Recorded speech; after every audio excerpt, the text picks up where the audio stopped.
What is up, everybody? It's me, Troy. I'm back again with another video, and this is going to be a chop it up video, of course, that horse. And I'm going to be talking about J.D. Robb's Apprentice in Death. This is book number, I said it was 44, but it's actually 43 because they updated the list with February's release. But anyway, let's get into it. So I think this is going to be part of a pretty easy book to talk about, you know, chop it up. I don't like the review, but I just say chop it up just to talk about it. So as I said, this is book number 43 in this series, and as many of you guys know, of course, I love this series. I would have to if I'm reading up to this point. But the series is told in the third person and is featuring the stories of a homicide lieutenant named Eve Dallas. Eve Dallas comes from a very traumatic past. She built herself up, you know, from basically the bottom up to become the homicide lieutenant of New York City. And the interesting thing about this series is that it's New York City taking place in like 2061 at this point, but anyway, in the far future. And just speaking of that far future, Miss J.D. Robb could do a little bit more of a better job in, you know, having some more inspiring futuristic gadgets and things to deal with. You know, I feel like even though it's in the future, the stuff that they have is like stuff from 1995. Okay, so despite Eve Dallas having this, you know, this traumatic past, this traumatic childhood, she ends up in a relationship with a man named Rourke. I hate saying that name. Well, I don't hate saying it, but it's Rourke. Ends up in a relationship with a man named Rourke. He is her husband. He has a traumatic past as well. And then, you know, they just come together, and basically from book 1 on up to book number 44, 43 at this point, the series has been about solving murders and maintaining marriage or something to that extent. That's a little bit too on the surface, but it goes deeper than that. But all in all, I would categorize this series as futuristic sci-fi romantic suspense, because it does contain, you know, the murder, and then it does contain romance, and it does contain like the future, or J.D. Robb's gathering of the future. Once again, I have to point out that I feel like she needs to advance, she needs to jumpstart that at this point. But anyway, in this particular book, Homicide Lieutenant Eve Dallas is going to be investigating a case involving somebody sniping, which here is a clear example of what I mean by Robb, you know, updating sort of the technology in this series. The sniper is using a laser rifle, a high-powered laser rifle, so that is strictly sci-fi as sci-fi as it could get. But anyway, the first catalytic event takes place at an ice skating rink where the killer, you know, with his laser sniper rifle, ends up killing 3 individuals. Unfortunately, it seems so random that, you know, Eve and her team, they can't exactly, you know, determine is, you know, was any one of these victims a specific target, you know, for a very personal reason, I guess you can say, or meditative murder, or premeditated, whatever you want to say. Girl, I don't want to get into it. It's too late for all that.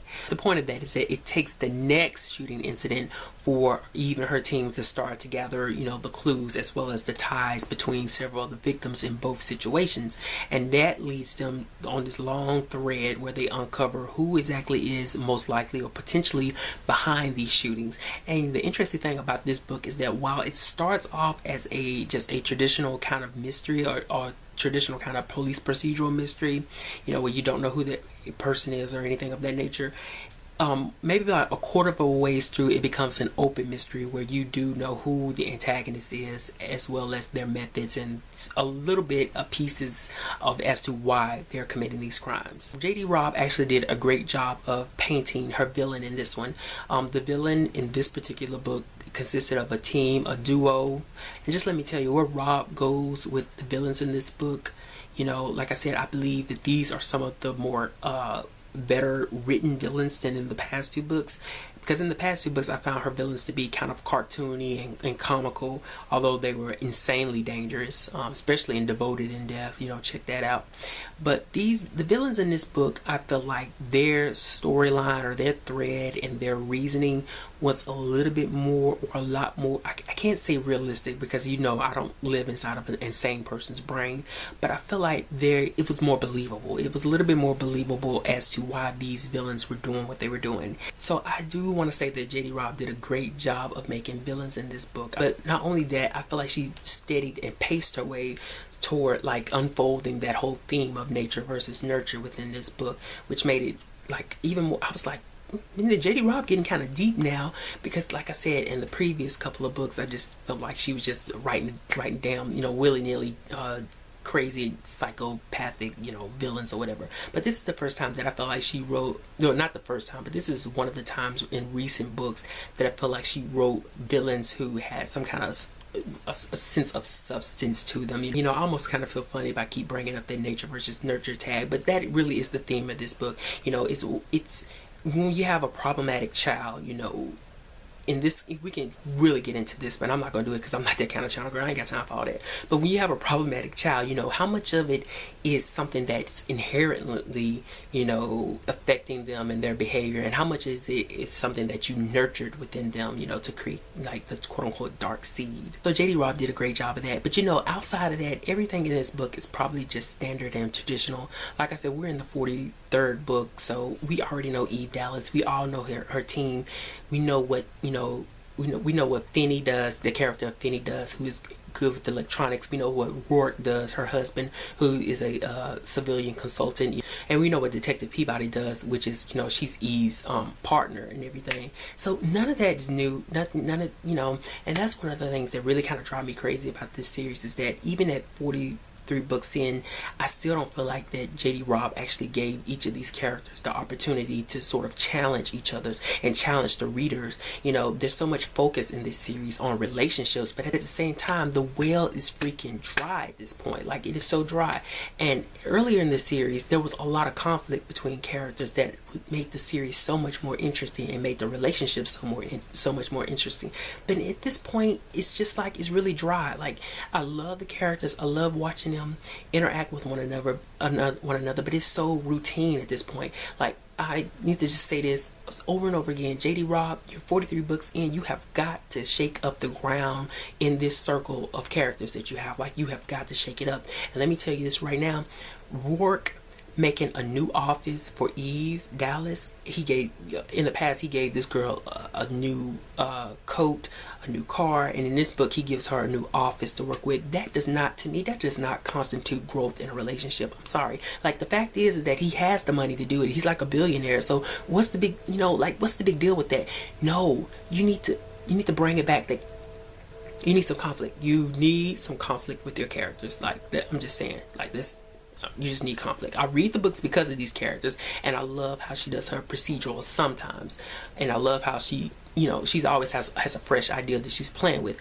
But her characters, 43 books in the series, and let me tell you, I will keep reading them, okay? Like, I have no problem with that. But at the end of the day, there needs to be a little bit more conflict within this inner circle of characters. I'm just saying. But from a technical standpoint, you know, the writing in this book I found to be a little bit more better. I really get annoyed with some of her previous books where she does comma splices a little bit too much. But in this book, you know, she reined in on that a lot more. But on the flip side of all that, she has this, I don't know, here we go. You know, this is why I don't make review videos, girl. I just talk about the book. JD Robb, just please, just slow down a little bit. Like, while the comma splices were under control, and, you know, the drop sentences and all that thing of that nature was under control, sometimes the scenes move so fast, the dialogue, the scenes, that she forgets to place markers as to which character is speaking in a particular scene, as well as where is their position in a scene, you know. And I don't like that. I don't like when authors like write a scene where a character is delivering dialogue, and then it says she walked to the room, she leaned against the door, and then there's another, like another line of sentence that she's speaking to somebody else. Like, stop doing that. Take your time. I should probably take my own advice, but anyway, take your time, okay, JD Robb? Like, just stop rushing the scenes, okay? Just stop rushing. I don't mean slow them down, but just kind of rein it in a little bit. I just feel like sometimes there were parts in this book where the pacing was just going a little bit too fast. It was going fast enough that I lost the sort of choreography of, like, who was in the scene, who was speaking, who was addressing who, that sort of thing. Like, it just kind of simmered down a little bit, you know. Like, I need you, if there's nothing wrong with following up the next sentence with comma, said Peabody. All in all, it doesn't matter. I can talk about this book, girl. I can get this book one damn star, and I'll still come back and read the next book in February on my birthday. So it doesn't even matter. At the end of the day, I love this series. I have been reading this series for so long, and it's probably like the only romantic series that I actually can kind of tolerate. I don't want to say tolerate, but that I don't have a problem with. But yes, J.D. Robb's in-depth series. Another thing that I know some people talk about is like, you know, sex scenes in murder mysteries and stuff. Like, this is the only series that I actually can tolerate the sex scenes in, and it's not vulgar or anything like that. Like, she writes it really in a romantic or, you know, affluent sense, but you know, I guess I'm just used to it. But like, it's be some books when they have sex scenes in murder mysteries, and I don't like them.